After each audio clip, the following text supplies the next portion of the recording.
Guys, it's inventory day. Aren't you excited? I know I'm excited. I have all the stuff and I'm going to teach you what we need to do to be safe while we're counting. We don't want to give up their real identities, but they're going to help us today in counting inventory and being safe. Right, guys? Right, yes. Yes. This clipboard has everything you need on it for your day of inventory counting.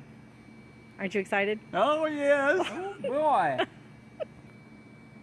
So inventory guy number 1, what do you have there? I have an inventory sheet here. Really? What is it? This is the inventory sheet where you take inventory when you go out to your location to take the inventory. How do I know what location I'm going to? Here's the location right over here in this item. Oh, okay. And then the next thing over here is the description of everything that's supposed to be in these locations. What if I don't know what it is? What do I do?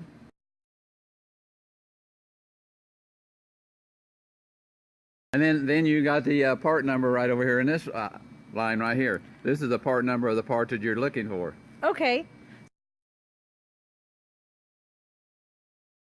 You write in your counts right over here in where it says count. Okay. Line. What about this recount area? What Recount. does that mean? That's when a second team goes out and recounts what you've already counted to make sure you did the correct count. The next page here is the stickers that you put on the parts after you've already counted them. And then the next thing is a map. Ooh. which is color coded, with the teams. Uh-huh. And it'll tell each team where they go at first when they first start, and that's where they go to start counting. Okay. Well, let's see how it works. So here we are. Here we are at the location. So there's 2 of you. What are you both going to do? I don't understand. One's going to count and one's going to do all the writing. Are you guys safe? How do I know you're safe today? Because we have our safety glasses on. We have our steel-toed shoes on. Thanks for being safe, guys. You're welcome. So everybody, if you haven't counted inventory before, this is one section here. This section is number 1008, and each shelf from the bottom down is numbered 1, 2, 3, 4, 5, etc., all the way up to the top. Every single item on every single shelf has to be counted. Where should you guys start? We start down to the bottom shelf in 8-1. Okay. And we count left to right to make sure we get everything counted. All right. Show us how that works, guys. Okay. Okay, Ray. Inventory guy 1. I have a pump here. No real names.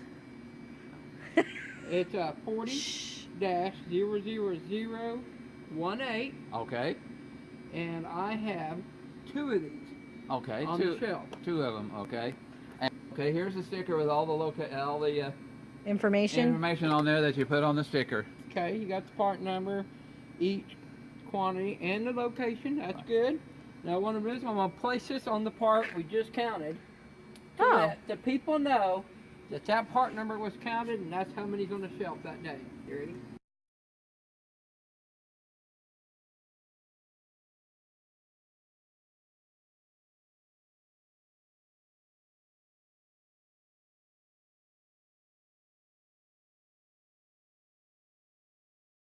That. Okay. You don't have it. Now what do you No. do? What do you mean? It's not on your sheet? No, it's not on the What? sheet. What are you going to do? We have to write that in now. Oh, okay. Okay. So we have a blank sheet. Okay. 800. 131, 100. 131, 100. Quantity of 6. Quantity of 6. Each. Location 1082. 1082. All right. Okay. Write the sticker up. Do you have to write a blank sticker? Yes. Yes. Oh, write a every blank single sticker piece for it. should get a sticker, huh? Every Yes. item okay. should get a sticker. Okay. Every item we count gets a sticker.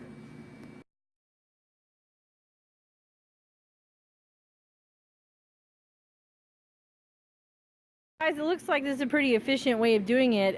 Why shouldn't you read it off to him so that he can just look it up? I mean, doesn't that seem easier? Well, You it's just like the item we just found that wasn't on the sheet. If Oh. we would have done it from sheet to shelf, we would not caught that item on the shelf. Oh. So inventory guy number 2, you should be telling inventory guy number 1 what he has on the sheet, not the other way around. So they could be out of order. True. Okay. One of the things you need to be careful of is top stock. All this up here is top stock. If you are not forklift certified, or if you are concerned about being on a scissor lift, please find somebody who isn't that can help you. Ladder safety is another thing we need to be careful of when you're out here in the warehouse. If you're not sure how to use a ladder, or if you feel a ladder is unsafe, please do not get on it or ask someone for help. As you can see with this ladder, it doesn't move unless you push down on this here, and then you can drag it with you wherever you want to go.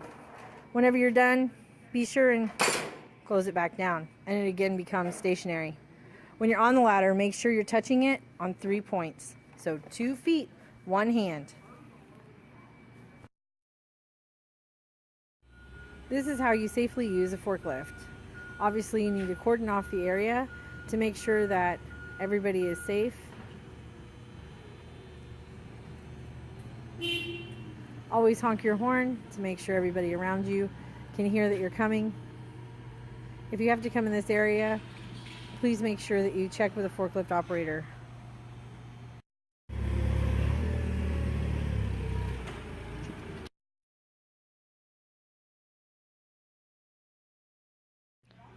Scissor lift safety.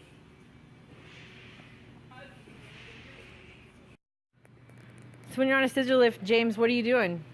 Checking the wheels, make sure there's nothing hanging off the bottom side, make sure it's ready to be operable. Okay.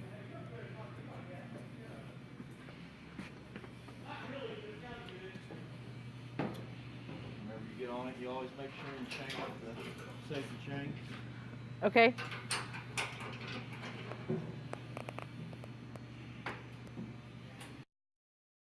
Wearing steel toes today? Yes, steel toes, safety glasses. Awesome. Alright, whenever you drive one, you want to make sure that you always keep it down in a low position. Make sure there's nobody that can get hurt. Why? You don't want to run over anybody, and with it in a low position, it's got a better center of gravity. It won't flip over. Okay. Less dangerous, more stable. No flipping over. Always a good thing.